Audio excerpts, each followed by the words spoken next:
Television is mostly visual, but sound is a key part to telling a story and evoking emotion. Two sound designers are here to explain the art of sound. It all starts now on the Season 5 premiere of Below the Line.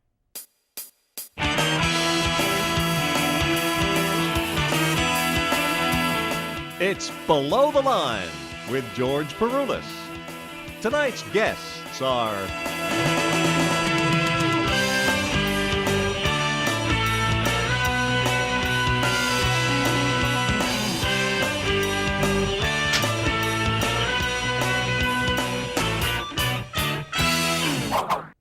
Welcome to the Season 5 premiere of Below the Line. I'm George Peroulas. My guests today have a keen sense of hearing that they utilize in engineering sound and voiceovers. It has allowed them to work with some of the biggest names in Hollywood. Please welcome from the Ground Crew Studios, John Causby and Ross Wissbaum. Hey guys, how are you? Thanks for coming. Hey, it's good to be here today. Let's begin with you, John. How did you begin in the sound and voiceover industry? All the way back to 1977, I'm ashamed to admit. I did a high school radio program, and we would tape it. And one week I didn't have time to tape it, so I went to the radio station and did it live. And the owner called me up and asked me if I wanted a job. So I got a part-time job at the local radio station, and I got bitten by the bug.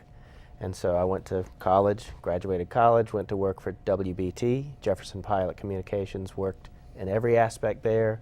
Then when the industry started changing, I started my own business 20 years ago, started the Ground Crew, and recruited great people like Ross, and we've been there ever since. And Ross, how did you get involved in the business? I was going to school for architecture, and I got out of school and started working a few jobs and doing some drafting. And a friend of mine had a studio and knew I'd been in music for a long time, called me and asked me if I wanted to come and work for him, and that's where I started, in a small studio here in Charlotte, actually. Well, let's talk about some of the terms so the audience knows what we're talking about today. The first thing we're going to talk about is ADR and ADR recordist. You do that. So Ross, why don't you take that one? We do a lot of that actually for shows like Homeland and Banshee, and Angie Harmon lives here in town, so we do a lot for her for Rizzoli and Isles and any of the movies that come through town. And it's basically automated dialogue replacement. They call it looping also. It's just when they had a truck drive by as they were doing a scene, or something happened to the audio, they need to replace a line, or they need to replace it for a TV version or something. So how does that work? They come in and they'll watch the scene, and we'll go back and they'll get the timing right, and we lay down some beeps so they know when it's coming, 1, 2, 3, go, kind of thing. And they'll rehearse it a couple of times, and then we'll do half a dozen takes till we get it stretched and fit exactly right. And usually do that on 2 or 3 mics, so they have the ability to match it up to whatever they were using the day of the shoot. It's fascinating. It's this whole rhythmic dance kind of thing. I can't do it. He can do it, but it moves so fast, and it's like, okay, beep, beep, beep. Oh, could you get that? Okay, now we got the, and it's interesting because we're connected with Hollywood. Usually, like I did a session for a movie that's coming up. Guillermo del Toro has a new movie coming up next year called Pacific Rim. It's a big film, and some of the actors were here in town, so we did it for them. And they're in Hollywood, and they're watching on their machines, and we sync it with time code down the lines on one side of the line. So when I hit the machine in Charlotte and it backs up and starts playing, they also get in sync the same thing on their end, so they can listen to the actor do the line and watch it in sync with the video. So the director in Hollywood knows whether or not the take was good. Wow, technology has really changed this business. Well, we'll get into that in a moment. Let's talk about another aspect of sound, a sound mixer and sound designer. Anybody? What are those, and how is that different? There's not a lot of, sound design is usually dealing with a lot of sound effects and music and setting a scene. Like a man on the street kind of thing. You have to have the street sounds, and if it's Christmas, you'll throw in a little bit of that. It's really just setting an audio scene for whatever's going on the video. Where a sound mixer can be anything from a radio commercial or industrial video. It's just getting the... something for the internet, you know, it just depends on what you're mixing for. If you mix for radio, it's a little hotter with the music. If you mix for television, it's a little brighter, although that's changing now that you have surround sound for television, and everything's changing. Yes. And I guess that's one of the points that I wanted to bring up. How has this business changed over the years? I guess computers and technology has really been a transformation in sound, like everything else. Absolutely. One of the things that is interesting is 20 years ago there was a standard for everything. And with technology changing so quickly, there doesn't seem to be a standard. They just sort of adapt to it as it goes, and then it seems to change again. So there is no standard. It's just whatever is the technology of the moment. What have you seen, Ross? It changes very quickly now. The biggest thing is, 20 years ago we were cutting everything on tape. And when you went back to edit, you were literally sitting there with lots of, Scotch tape and razor blades cutting away, and a 60-second commercial could take you all day. And now you can do 4 60-second commercials in an hour, because the editing has changed that much. It's really editing that's really changed a lot. Racks and racks of gear that we used to have for all the outboard effects and everything is all moved into the computer. So studios have gotten a lot smaller as far as the equipment side of it. And it's also funny how technology has shaped the way that things evolve. For instance, if you wrote a 60-second radio commercial, it had to be 60 seconds, and the actor had to do it in 60 seconds. So now we have technology that allows us to time compress and shorten things without really noticing it. So now people tend to overwrite because they know that we can fix it. And so then that gets stretched even more, and people show up for sessions now with 80-second commercials, and they go, well, can't you fix it? Well, no, it'll sound ridiculous. So it's interesting how the culture changes. It'll sound like they're on helium. Yeah, that's right, as technology changes. Yeah, but 3 or 4 seconds over now used to be, you had somebody read a spot and it came out at 63 seconds. There was no way. 63 seconds now is no big deal because you can just make it fit. Is it like a time compression? I know you can do it with video, like slow motion or speed it up to squeeze it in, but with sound you'd think you would hear something. Artifacts. You really don't, because they've separated the pitch and time, so you can change the time without affecting the pitch of a person. It's not like speeding up a record or whatever, where it's all of a sudden it sounded like Mickey Mouse. Yeah. It can make you sound exactly the same, and you can go, depending on the person, the lower the voice, the harder it is to do. But depending on the person, you can easily get 10-15% faster. Very good. We're back in a moment. Stay with us.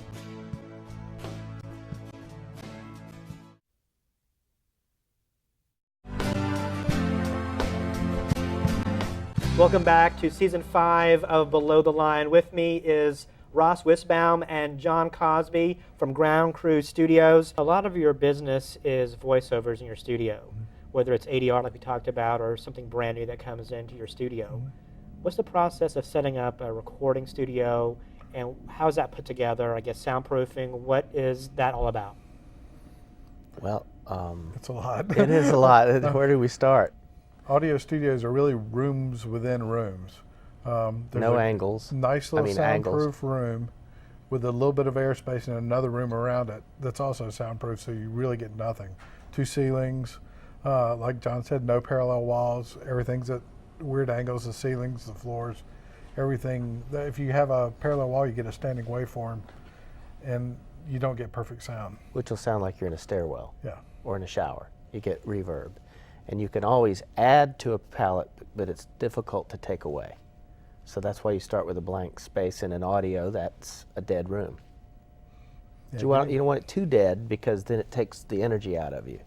If you ever go into your attic with all the insulation, you know how it's kind of dead. So you want just a tiny bit of life in it, but still dead and soundproof, so that you can add whatever you need to. Yeah. Like in my studio, we have one wall that has a curtain that we can pull back to live and make the room more live if we need to, and pull it forward to kill it off again. Because sometimes when you were doing an A.D.R., doing something that was shot outside, you need a little bit of that sound of the space that you're in versus completely dead sound. Which is called room tone, is that right? It's tone would actually be more of an air conditioner sound in the background, or just the basic things, your computer running in the background.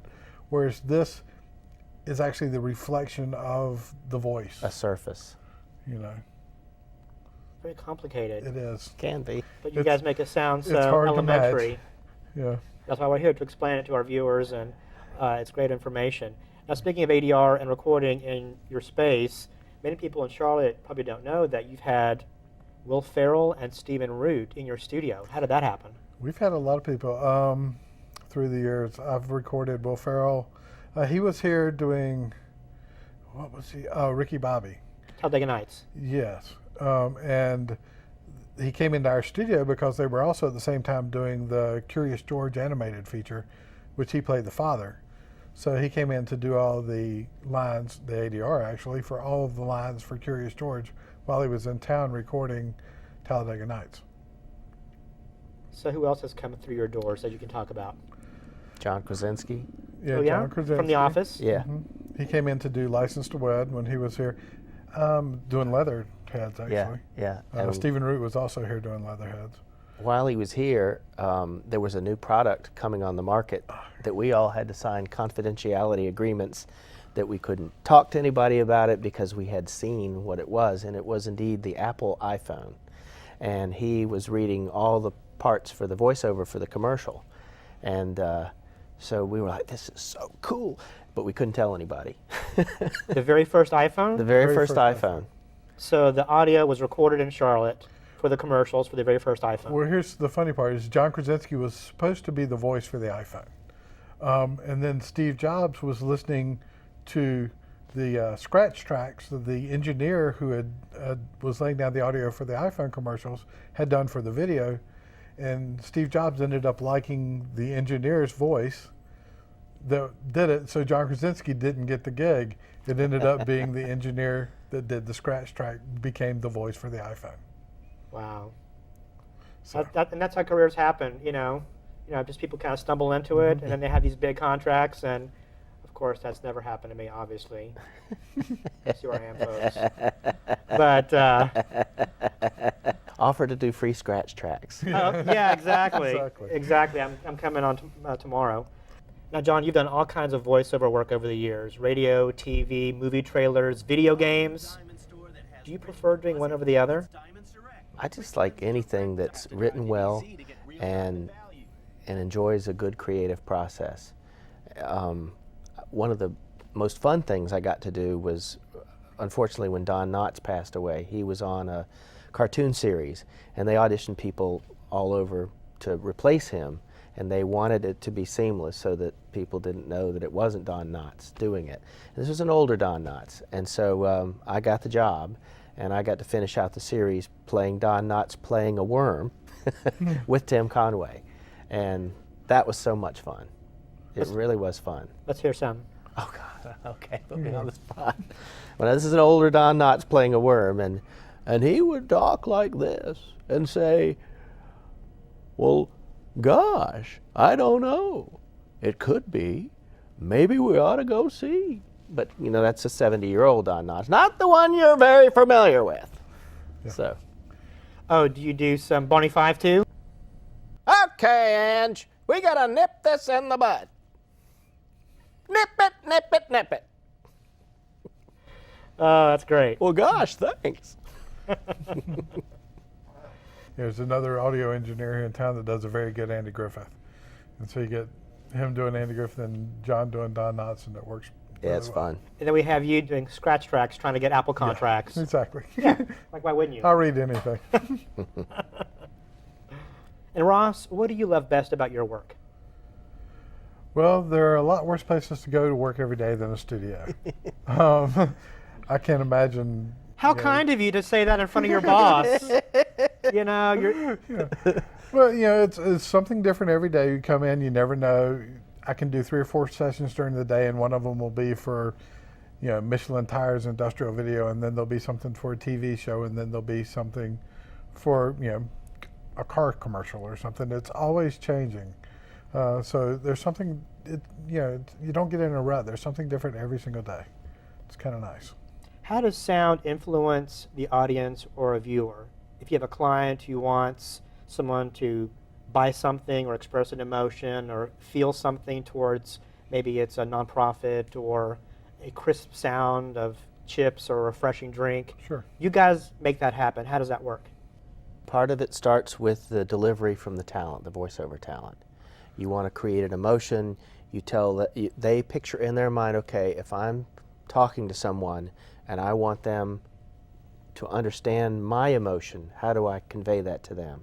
So that's step one. And then sound effects, music. If you have some dramatic music and some space to let your imagination say, oh, something's coming. The same thing within picture, you just don't show it, you create in the imagination of your listener. Music is a big influence on the way the sound comes out, but also the voice talent's delivery and sound effects. You're just setting a musical scene.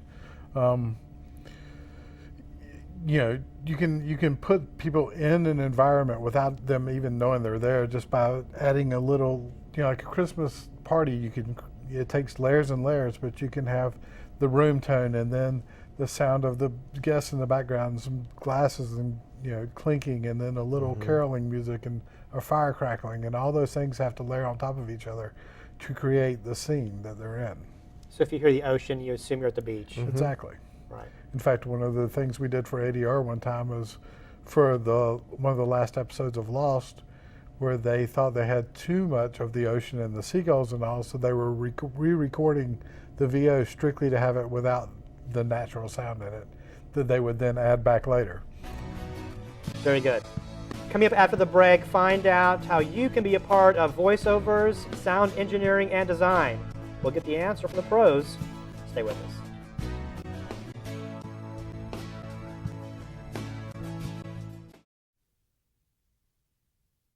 Welcome back to Season 5 of Below the Line. With me is Ross Wissbaum and John Causby from Ground Crew Studios. Now guys, what does it take these days to get into this kind of work? Training, schooling, how does it work?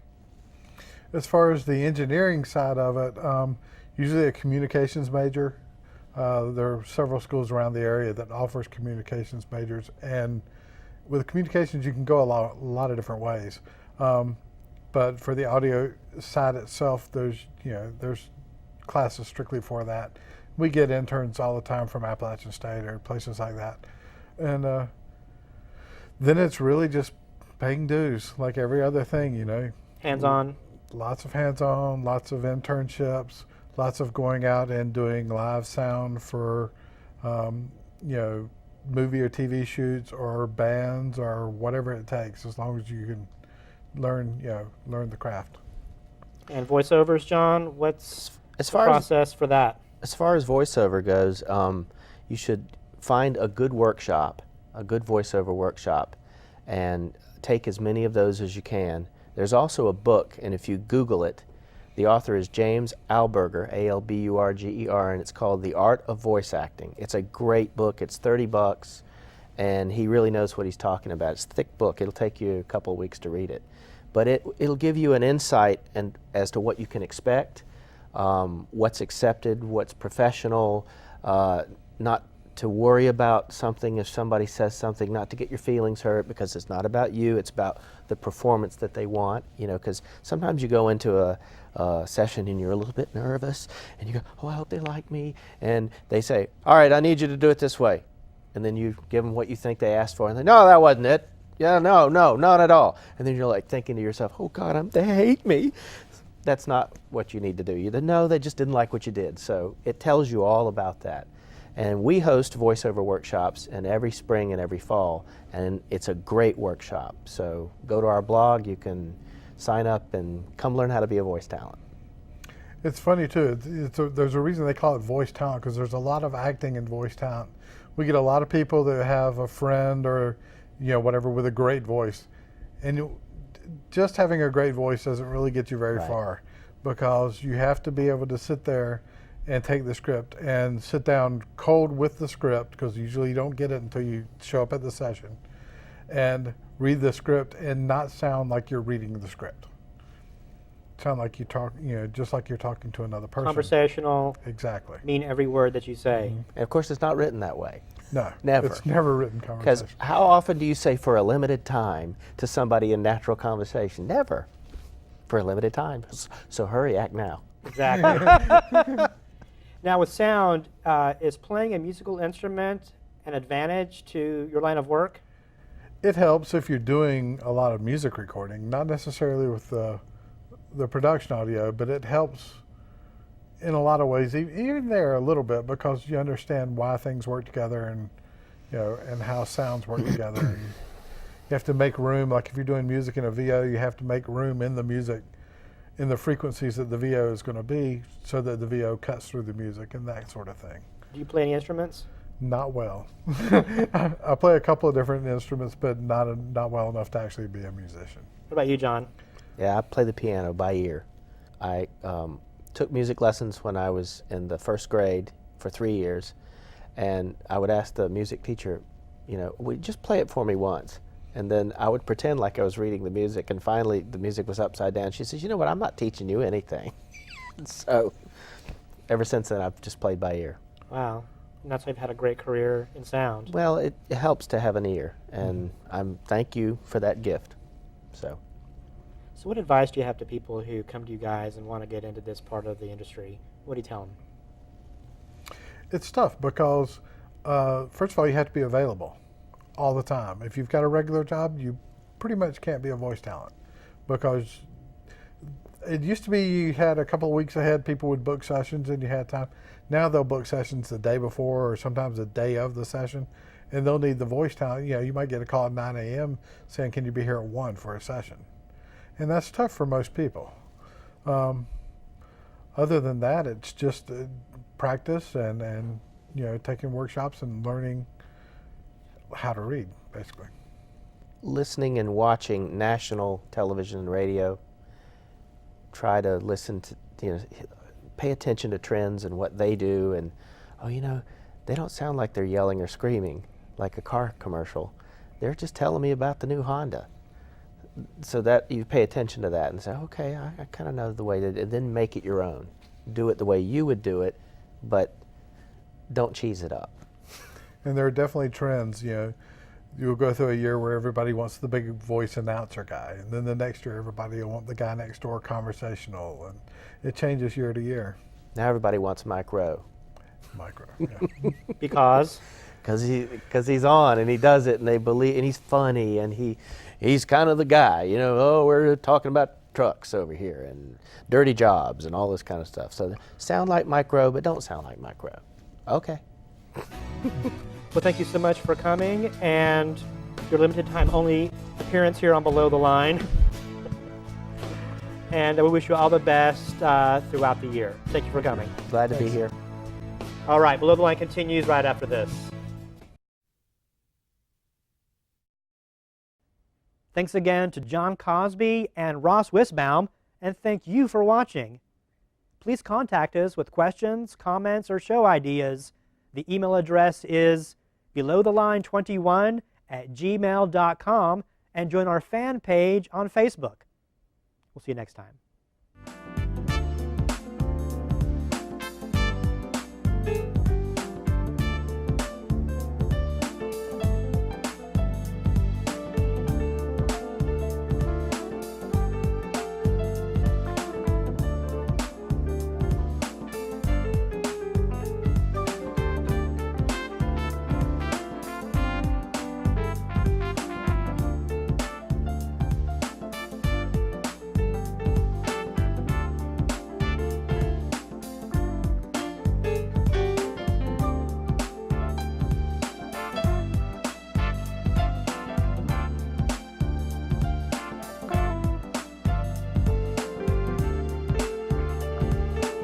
For more information, comments, or questions about the show, email us at belowtheline21@gmail.com.